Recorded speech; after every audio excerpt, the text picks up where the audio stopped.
आज हम जानेंगे टायर के बारे में। टायर क्या है, टायर के क्या कार्य हैं और कितने प्रकार के टायर होते हैं, ये सब हम आज इस वीडियो के माध्यम से जानेंगे। सबसे पहले टायर के बारे में हम जानते हैं। टायर एक ऐसा पहिया है जिसका उपयोग हम रिम के ऊपर चढ़ा के करते हैं और इसका उपयोग हम गाड़ियों में करते हैं ताकि वाइब्रेट कम हो, आवाज़ कम हो और इत्यादि इत्यादि चीज़ें इससे फ़ायदा मिलती है। इसमें हम ट्यूब यूज करते हैं और कुछ टायर में हम बिना ट्यूब वाले यूज करते हैं। ट्यूब वाले में ट्यूब सबसे टायर के अंदर डालते हैं और उसमें हवा को भरते हैं। अब बात आती है कि इसके फंक्शन क्या है, टायर के फंक्शन क्या है, टायर के कार्य क्या हैं। तो इसके डिफरेंट कार्य हैं। सबसे पहले कि वाहन का जो लोड होता है वो ले जाने के लिए सहयोग करता है, कम फ्रिक्शन होता है, झटके के खिलाफ कुशन प्रदान करता है, हेल्पफुल होता है, एक तरह का शॉकअप भी डेवलप होता है, सड़क पर ड्राइविंग और ब्रेकिंग भी लगाने में आसानी प्रदान होता है। ये सब कार्य है इसके। चिकनी स्टीयरिंग के लिए कॉर्नरिंग पावर प्रदान करता है और यह भार उठाने और क्षति का विरोध करने के लिए पर्याप्त मजबूत होता है। जल्दी ये फटता नहीं है और बहुत ही मजबूत होता है रबड़ इसका।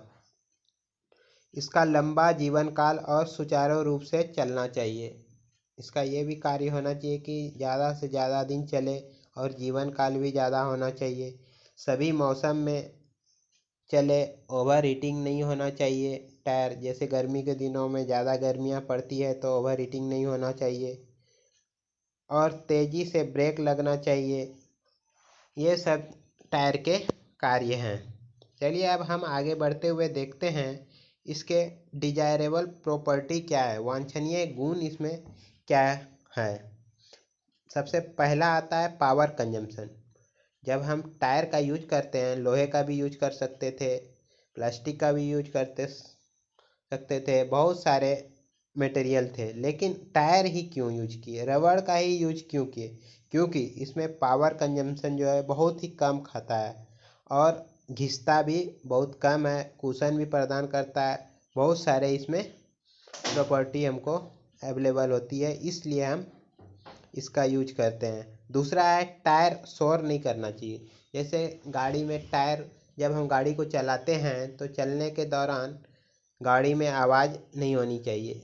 जैसे लोहे का यदि टायर लगा दिया जाए तो बहुत ही गंदा आवाज़ उसमें सुनाई देगा और ज़्यादा घर्षण उसमें उत्पन्न होगा। तीसरा है बैलेंसिंग होना चाहिए।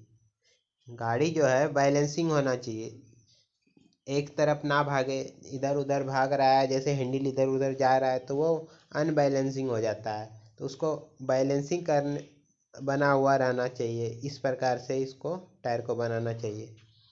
अब बात आती है आगे और इसके प्रॉपर्टीज हैं। इसमें है अगला पॉइंट, नॉन स्किडिंग। जब हम गाड़ी में ब्रेक लगाते हैं तो गाड़ी ससरना नहीं चाहिए, स्किड नहीं करना चाहिए, कम से कम स्किड करना चाहिए। जैसे मान लिया जाए लोहे का टायर उसमें लगा दिया जाए तो गाड़ी बहुत ही ज़्यादा स्किड करेगी। अब दूसरा पॉइंट है यूनिफॉर्म वियर। यूनिफॉर्म वियर होता है जैसे कि गाड़ी हम चलाते हैं तो एक समान टायर घिसना चाहिए, ना कि कहीं ज़्यादा घिस गया कहीं कम घिस गया तो वो टायर जो है अच्छे से वर्क नहीं करेगा, इफ़िशियंसी हमें उतना नहीं मिल पाएगी और ऊंचा गड्ढा हमें महसूस होने लगेगा। अब अगला पॉइंट है लोड की देखभाल। जैसे टायर, कोई भी टायर है तो लोड के हिसाब से बनाया जाता है। जैसे मान लिया जाए 1 टन कोई भी सामान है, उसको ढोने के लिए, वजन को ढोने के लिए बनाया गया है टायर। अब उस पर हम 2 टन का वेट डाल दे तो वो बराबर वर्क नहीं कर पाएगा। इसलिए हमेशा लोड का ध्यान रखते हुए टायर का निर्माण करना चाहिए। अब है कुशनिंग। कुशनिंग भी बहुत ही आवश्यक है। कुशनिंग टायर को सड़क की सतह पर स्थापित रखता है और एक प्रकार से सस्पेंशन का काम भी करता है। अब आगे है टायरों का वर्गीकरण। टायरों का वर्गीकरण जो है निर्माण के आधार पे किया जाता है और दूसरा है स्केलेटन के आधार पे। पहला है निर्माण के आधार पे पारंपरिक टायर है और दूसरा है ट्यूबलेस टायर।